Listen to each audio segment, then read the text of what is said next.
Hey everybody, live from New York, it is Thursday night here. Thank you all for tuning us in, turning us on for a special edition of broadcast. And we want to thank our affiliates, WBLQ, CRN. Oh my gosh, I can't even name them all for tapping into this programming, radio programming, and Epic Living TV. Thank you guys, everyone. We are here today. I'm here, right here. My partner in crime, Katina Makris, Lyme Light Radio, joining me here today. Say hi to everybody. Hi, everyone. This is Katina Makris from Lyme Light Radio, and it is a great privilege to be here at the Masquerade Ball in New York City, Chelsea Pier, with Tick-Borne Disease Alliance. Yes. Wonderful opportunity to spread the word and show much how we all care for Lyme disease. Well, you know, for many of you, you understand a little bit about my journey and a lot about Katina's journey. And we're hoping to showcase and feature Staci Grodin over here sitting next to me, some of the most incredible people. And why is this incredible? Why do we say this is incredible? Anybody out there that has gone through the journey, including, you know, having been misdiagnosed, no diagnosis, having gone through every treatment under the book, and being sick. Many of my friends are not with us anymore because they didn't make it. If you come from the state of Washington, back when I contracted it, they would be the first to tell you that Lyme disease and those little buggers don't exist in Washington state. We're actually going to interview somebody that talk about that. So my hat goes off to Dr. Nushin Darvish for putting up a fight and saying it does, and probably putting through one of the first bits of information to insurance companies to shine the light on the Pacific Northwest. But Staci is joining us here today. Katina is joining us here. Why don't you introduce our fabulous guest? So Staci Grodin, we welcome you to this special broadcast. On a sunny night in New York City. Yes. Sunny night in New York City, and you are the executive director, President of TBDA. President of Tick-Borne Disease Alliance. President. So, Staci, tell us a little bit, if you can, about your journey and also about the conception and direction of TBDA. Yeah. Well, I have my personal journey and the TBDA journey, and Dr. Pat, you really described it. You described me to a T when you were describing the misdiagnosis and the years of question marks as to what's going on with me. But I was bit in the early 90s, and back then nobody knew anything. No. And when I was sick for many, many years, and dozens of doctors, dozens of diagnoses. And when I finally went to a doctor who said, hey, wait a second, I think you have Lyme disease. This was the mid-90s by now. And I said, what's Lyme disease? I had no idea what the illness even was. Right. So from 1994 till now, I embarked on a 20-plus year journey of Western medicine, Eastern medicine. I've done every treatment, traditional, hokey, as some would say, under the sun. Along the way, I've had 3 children, and all throughout each pregnancy, I treated it very delicately on different medications, and thankfully, I have 3 healthy children. Beautiful. So it's been a real personal journey. Yeah. And about halfway through my journey, I had said to my husband, this is crazy. Where's the research? Where's the education? We have to do something about it. And in 2002, we started what used to be called Turn the Corner Foundation. I remember that. Before we merged. Yes. And we started out a lot of education and physician training. And since our merger, our journey really has taken, a wonderful curve and turn. And we've really focused on diagnostic testing, diagnostic tools, finding a way to sort of validate this crazy illness, mystery illness, mystery, right? The Great Masquerade. The Great Masquerade. Yeah. Right. And that's sort of our goal right now. That's where we are. We're trying to find a diagnostic tool. Right. We're still focusing a lot on education, awareness, publicity, helping doctors. So, Staci, I have to say, having been working with TBDA on Lyme Light Radio over this past month, we helped broadcast John Donnelly's wonderful cycle across the America for Lyme disease awareness.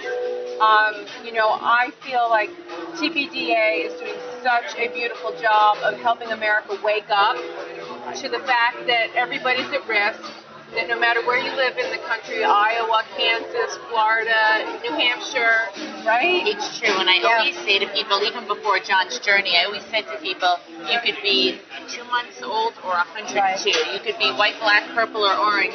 This disease has no boundaries, and it doesn't discriminate against anyone. Everyone's welcome to it, from the city buildings of Central Park, to rural Alabama.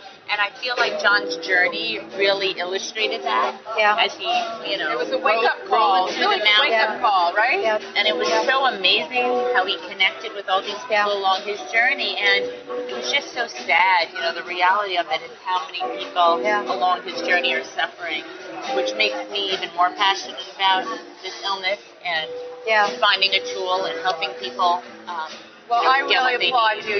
You. First of all, that you recovered, that you have 3 healthy children, almost, and that you're here doing this wonderful work. And 1,000 people tonight here? It's so great. It's so great. 1,000 people here helping to fundraise and bring awareness. We feel very lucky that you guys are here and that we found you, because you are such an unbelievable resource and tool for us to get the message out. Thank you. I got to tell you, we got a call from India the other day. We were doing a show about this. And we got a caller from India. Now, a lot of times you get a sense of, is it really India or not? It was just enough to get that caller into the show so that he could have a moment to speak. That's unbelievable. But there are so many people, when we come back from break, I want to ask you, what have been some of the greatest challenges and greatest aha moments on your journey? Greatest challenges. Staci Grodin, Katina Makris, I'm Dr. Pat, as many of you know. We're here giving you a special broadcast on Transformation Talk Radio and Epic Living TV. Thank you to WVOQ and all of our affiliates. We're going to take a short break. We'll be right back.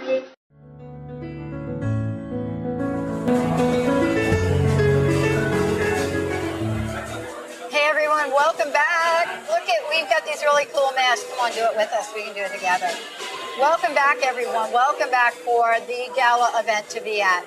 I'm Dr. Pat. I'm the host of the Dr. Pat Show, along with Katina Makris here of Lyme Light Radio, and Staci Grodin joining us here as the president of the Tick-Borne Disease Alliance. Thank you for having me. Oh, my God, yeah. I mean, the question before the break was, look, you've been on an incredible journey. What have been some of the greatest challenges for you personally? And what have been some of your most wonderful aha moments? Personally, some of the greatest challenges, you mean my health or the foundation? Or let's do one of each. Right. With my health, a big challenge has been that every time I feel better, I get so excited that I'm home free, and then I'll have a setback, and I'll say, is it the Lyme? Is it a cause of the Lyme? Is it stress? It's hard to discern once you've been chronically ill for so many years. When you have flare-ups, what is it? And how to attack it. Right. And it's a constant There's anxiety challenge. Around it, right? Constant I had anxiety around challenge. It. Yes. Yeah. But I generally try and take really good care of myself, sleeping well, eating well, 3 children, trying to sleep well and eat well. But personally, that's been a big challenge. And with the foundation, a big challenge has been legitimizing this illness. Right. Making people realize, whereas other illnesses, you don't have to fight to legitimize it. People believe you. With this illness, it's a constant, legitimizing that the illness exists and that it's a real disease. Right. One of the things that I think we all discovered along the way, for me personally, I was 5 seconds away from a wheelchair. And I've been very blessed by the doctors and the folks that have shown up. But I want to ask you, in all of what you've seen, and since you began this foundation, all along the way, what would you say has been the greatest change that you've seen? Well, I've seen the tide starting to turn. This has been, I say, my frustrations with it, but the tides are starting to turn. They are, aren't they? I see governments, I see these, forms we have, and political. I see the tides starting to turn the corner, literally, and I see people's perceptions are changing, and I see some of the medical establishment is starting to listen and starting to say, hey, wait a second. you know, since I've been suffering since 1994 to now, things are changing. And that gives me hope. Yeah. That's wonderful. That gives me hope. And to the fact that we have a weekly talk show on Lyme disease, I mean, that too shows us what kind of audience we have. A big one. Big one, right? Part of this is, I think about the first show that we did in Washington State with Dr. Darvish. Right. And what we were at risk of being a #1 show in Seattle and doing a show right after my first visit to the CDC. And I think about the courage and the people that have stepped forth. When I say the word courage, what do you think about? In this illness, you need to be courageous because you're in a battle. Yeah. You're in a battle against the illness, and you're in a battle against the doctors, and you're in a battle against the insurance companies. And sometimes your family. And sometimes your friends and your family. So you have to be courageous. Yeah. You've got to be a real warrior. Inner strength. And it really takes a special kind of person to fight this illness. Yeah. What's the vision? Where are we going from here? I mean, this is a fabulous event. People that don't know about this, we want to make sure that they're going to see the footage and, you know, the post ideas. Well, we are going to, you know, tell everyone about this event from social media to every single way we can get it out. We have Debbie Gibson coming tonight to spread the word more. Yes. And thankfully, you know, she's a celebrity who will get more attention than the average person. So we really are just continuing to spread the word, educate people, and awareness. Let people know what's really going on with this. Well, you know, thank you so much. Please tell folks how they're going to find out more about you. You can go to our website, www.tbdalliance.org, and you'll find all sorts of information and a recap of this wonderful event once it's over. And anything you need to know about the foundation, our upcoming walks, bike rides, all our events, and more about us and who we are. Yes. And how you can get involved. And you're on Facebook and Twitter. Oh, yes, we're everywhere. Facebook and Twitter. Find us. Absolutely. Thank you, Staci. Thank you, guys. so much. It's been wonderful. Thank you.